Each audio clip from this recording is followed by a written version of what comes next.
할렐루야. 오늘 드릴 설교의 제목은 우물가의 한 여인입니다. 본문은 요한복음 4장 1절로 30절의 말씀입니다. 기후위기와 지구온난화 때문에 4월 말의 날씨가 예전 6월 날씨만큼 더워져서 한낮의 온도는 여름 날씨에 버금갈 정도입니다. 그 한낮의 열기 속에 시원한 생수 한 잔은 그 무엇과도 바꿀 수 없이 소중한 것임을 우리 모두 잘 알고 있습니다. 그래서 오늘은 우리의 현재와 영혼의 갈증을 풀어줄 시원한 생수 같은 말씀에 대해 생각해 보았으면 합니다. 먼저 오늘 본문의 사전 배경의 이해로부터 말씀을 시작하겠습니다. 아수르 왕 사르곤 2세는 주전 721년 사마리아를 점령하고 각지에서 이민족을 사마리아로 이주시켰습니다. 소위 민족 동화 정책을 펼친 거죠. 그때 그곳에 잔존하고 있던 북이스라엘의 백성과 이주해온 이방인들 사이에서 혼혈아들이 생겨나게 되었습니다. 이 사실은 열왕기하 17장 24절로 40절에 잘 나타나 있습니다. 또 남유다는 주전 586년 바벨론 제국에 의해 멸망하였죠. 그러나 이들에게는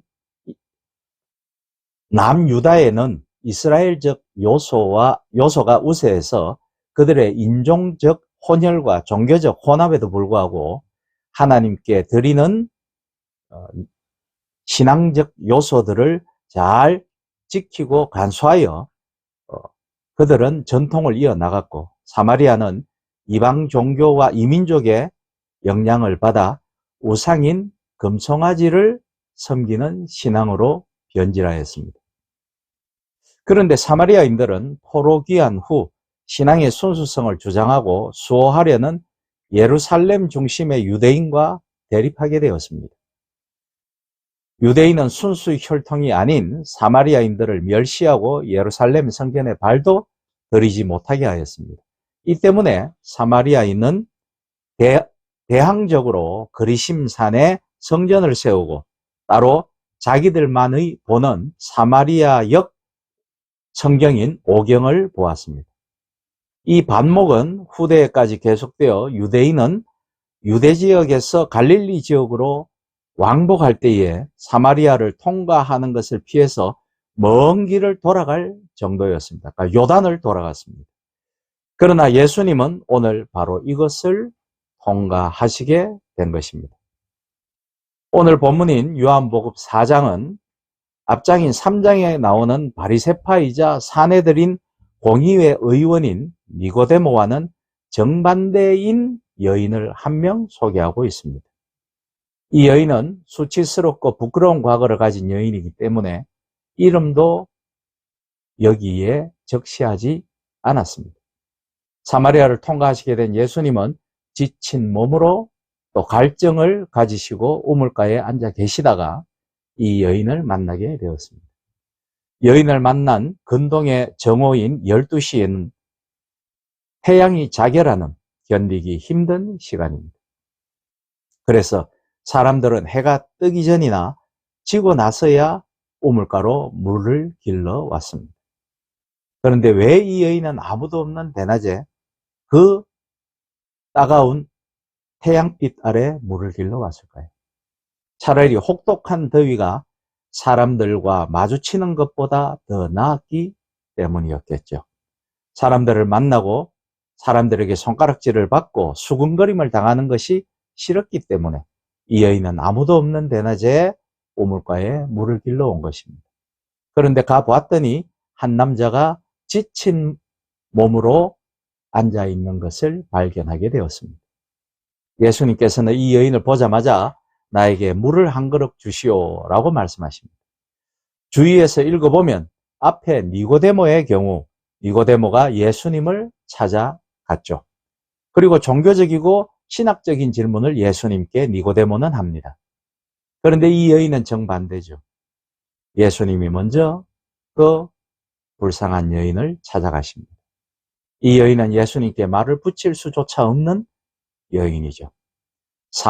사마리아인이고 천대받고 수치스러운 과거를 가지고 자괴감으로 우울증에 걸린 여자였기 때문에 그녀는 감히 남자이면서도 유대인인 예수님께 말을 걸지 못하는 처지의 여인이었습니다. 그런데 놀라운 것은 예수님이 그 여인에게 무언가를 요청하십니다. 그러자 여인은 깜짝 놀라 다음과 같이 말합니다. 당신은 유대인으로 사마리아 여인인 나에게 물을 달라 하십니까? 예수께서 여인에게 대답하셨습니다. 내가 하나님의 선물을 알고 또 물을 달라고 하는 사람이 누구인지 알았다면 도리어 네가 그에게 부탁했을 것이고 그가 내게 생수를 주었을 것이다.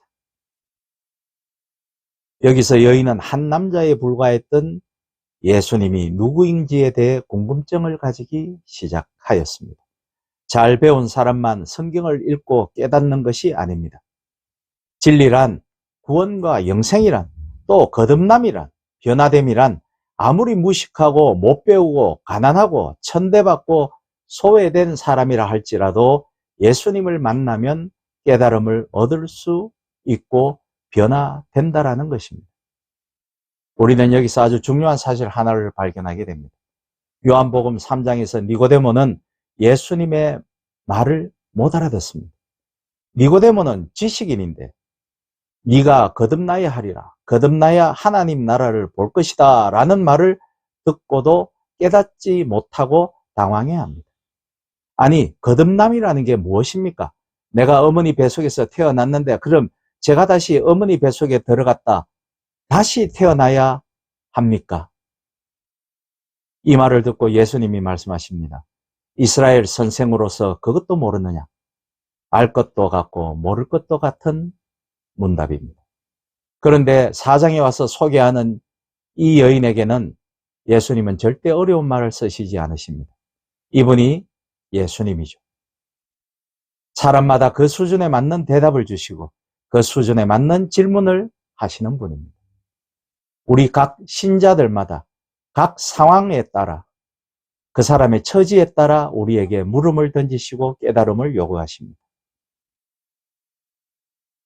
내가 하나님의 선물을 받고 영원히 목마르지 않는 샘물을 받고 싶다면 나에게 구하라. 이 말을 듣고 이 여인은 한 남자에게서 한 단계로 그의 눈을 뜨게 됩니다.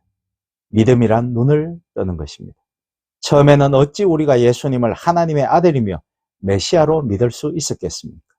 거기까지 가려면 적어도 12번은 내가 깨어져야 겨우 그 끝자락에 닿을 수 있는 법인데 말씀이죠. 갑자기 이 여인은 눈을 뜨게 되고 그 눈에 희망이 생깁니다. 하나님이 선물을 주신다고 한다. 또 영원히 목마르지 않는 물을 주신다고 한다며 놀랍니다. 이 여인은 결코 복잡하지 않습니다. 그냥 말 그대로 믿고 깨달았습니다. 제발 내가 여기에 한낮에 물을 길러 안았으면 좋겠다. 사람을 좀 만나지 않았으면 좋겠다. 인간답게 떳떳하게 살았으면 좋겠다. 이것이 이 여인의 내면 깊숙한 곳에 있는 요구였습니다. 그런데 예수님은 어렵게 하나님의 아들로 웅장하게 그녀 앞에 나타나신 것이 아니라 이 여인의 수준에 맞게 자연스러우면서도 단순하게 말씀을 주십니다. 그리고 예수님은 제일 먼저 이 여인의 필요를 파악하십니다. 오늘날 우리가 대화 단절의 시대를 산다라고 말하고 있는 것은 상대방의 이야기에 귀를 기울일 줄 모르고 모두들 내 얘기만 하기 때문에 그런 것이 아닐까요? 그러니 의사소통이 되지 않는 것입니다. 의사소통이 되지 않으니 공감이 안 되는 것은 당연한 것이겠죠. 그러니 예수 믿는 사람의 이웃을 향한 기본적인 태도는 내 이웃과 내 주변에 있는 사람들의 필요를 발견하는 것입니다. 무턱대고 예수 믿으라고 전도하니 거부당하고 실패하는 것은 당연한 일입니다. 먼저 그들의 말에 귀를 기울여야겠죠. 그것이 예수님이 쓰신 방법입니다. 하나님으로서 모든 것을 다 아시는데도 말씀이죠. 여인의 관점은 여기서 발전합니다. 11절로 12절 말씀을 보시죠. 여인이 예수께 말씀했습니다. 주여, 주님은 두레박도 없고 이 우물은 깊은데 주님은 어디에서 생수를 구한단 말입니까? 주님이 우리 조상 야곱보다 더 크신 분이십니까? 예수님에 대해 발전해가는 여인의 생각의 변화가 보이십니까? 당신으로 호칭한 여인은 11절에서 분명히 퀴리오스로 주님이라고 호칭이 바뀌어져 있음을 발견하셨습니까? 사랑하는 여러분, 모태신앙이다. 몇 대에 걸친 크리스찬이다. 몇십 년 넘게 교회에 나왔다 해봐야 예수님을 진정으로 만나지 못했다면 아무것도 아닙니다. 말 그대로 교회에 다녀만 본 것입니다. 예수님에 대해 눈을 떠야 합니다. 예수님에 대해 눈을 뜰 때 자기 인생이 달라지고 생기가 생기고 비전이 생기고 소망이 생기고 삶이 변화하는 것입니다. 예수님이 나를 변화시키는 것이죠. 따라서 우리는 예수님에 대해 늘 눈을 떠가야 합니다. 그래서 예수님이 하나님이라는 사실까지 가야 하는 것입니다. 그래서 예수님이 나를 위해 십자가에서 죽으셨다라는 것이 내 가슴 속에서 인정이 되고 느껴져야 하는 것입니다. 그래야 예수님이 동정녀 마리아에게 인간으로 나시고 고난받으시고 우리의 죄를 위해 십자가에서 죽으시고 부활 승천하셨다는 얘기가 신화가 아니라 피부로 생생하게 체험케 된다라는 것입니다. 그것을 알면 어떤 고난과 위기가 우리에게 닥쳐도 넘길 힘이 생기게 됩니다. 11절과 14절입니다. 예수께서 대답하여 이르시되 이 물을 마시는 자마다 다시 목마르려니와 내가 주는 물을 마시는 자는 영원히 목마르지 아니하리니 내가 주는 물은 그 속에서 영생하도록 솟아나는 샘물이 되리라. 여러분, 믿음이라는 것은 영원히 솟아나는 샘물을 소유하는 것입니다. 우리는 다 속으로 앓고 있습니다.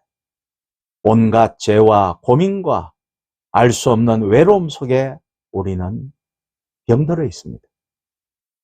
그런데 예수님이 영원히 목마르지 않는 샘물을 주신다고 합니다. 바로 이것이 복입니다. 이것이 구원입니다. 이것이 거듭남입니다. 니고데모에게 안 했던 대답을 이 여인에게 예수님이 주시는 것입니다. 이 순간 이 여인은 사물이 정지하는 것을 느꼈을지도 모르겠습니다. 자기가 물을 길러 온 것도, 지금 야곱의 우물 앞에서 유대의 외간 남자와 말을 주고받음으로 또 마을 사람들에게 오해받을 수도 있는 행동을 하고 있다는 사실조차도 다 잊어버렸을 것입니다. 이 여인 앞에는 오직 메시아가 보이는 것입니다. 자신을 구원할 하나님의 아들 말씀입니다. 15절입니다. 이 여인이 절규하기 시작합니다. 여자가 이르되 주여 그런 물을 내게 주사 목마르지도 않고 또 여기 물 기르러 오지 않게 하소서. 이것이 이 여인의 진실한 외침이요 절규였을 것입니다. 아니, 우리의 절규여야만 합니다. 마지막으로 25절에서 이 여인의 생각이 또 한층 발전되는 것을 우리는 볼 수 있어야 합니다. 여자가 이르되 메시아 곧 그리스도라 하느니가 오실 줄을 내가 아노니 그가 오시면 모든 것을 우리에게 알려주시리이다. 이 여인은 우리의 희망은 그리스도라는 메시아가 오셔서 우리를 해방시키시는 것인데 그러면 당신이 메시아라는 뜻입니까? 라고 되묻는 것이죠. 그저 이름도 모르는 유대인에서 메시아까지 이 여인의 생각은 점차 발전되고 성장되어 갔습니다. 10년, 20년, 몇십 년을 신앙생활을 해도 예수님을 못 만날 수 있고 30분만이라도 메시아를 만날 수 있다는 것을 우리는 오늘 이 본문에서 배울 수 있습니다. 예수님을 만나는 과정은 비교적 간단합니다. 오늘 본문이 그것을 말씀하죠. 갈망이 있어야 합니다. 영원히 목마르지 않는 샘물로 나아가야 합니다. 그 샘물 곁에는 예수님이 계시기 때문이죠. 그 샘물을 받아 마시기 위해서는 회개가 필요하고 변화가 필요합니다. 본문 마지막에 예수님이 이렇게 말씀하십니다. 내게 말하는 내가 바로 그라 하심이라. 아멘. 사랑하는 여러분, 이제 우리가 갈 길은 주가 주시는 생명수를 받아 마셔 참 신앙의 눈을 뜨고 그 생명수를 다시 우리의 주위로 흘려보내야 하는 것입니다. 성화되어 가야 합니다. 내 복만, 우리 가족의 복만 받기 위해 예수 믿는 것은 무속 신앙을 넘어 그것이 바로 진정한 이단입니다. 내가 바뀜으로 온 세상이 바뀌어지는 놀라운 은혜가 우리에게 있어야겠습니다. 그러므로 오늘 믿는 자 모두가 신령과 진정으로 예배드리고 회개하고 성화되어 오직 예수 그리스도의 사랑과 화평을 받아 세상으로 생명의 영향력을 끼치는 여러분과 제가 되실 수 있기를 주님의 이름으로 축복하며 부탁드립니다. 아멘.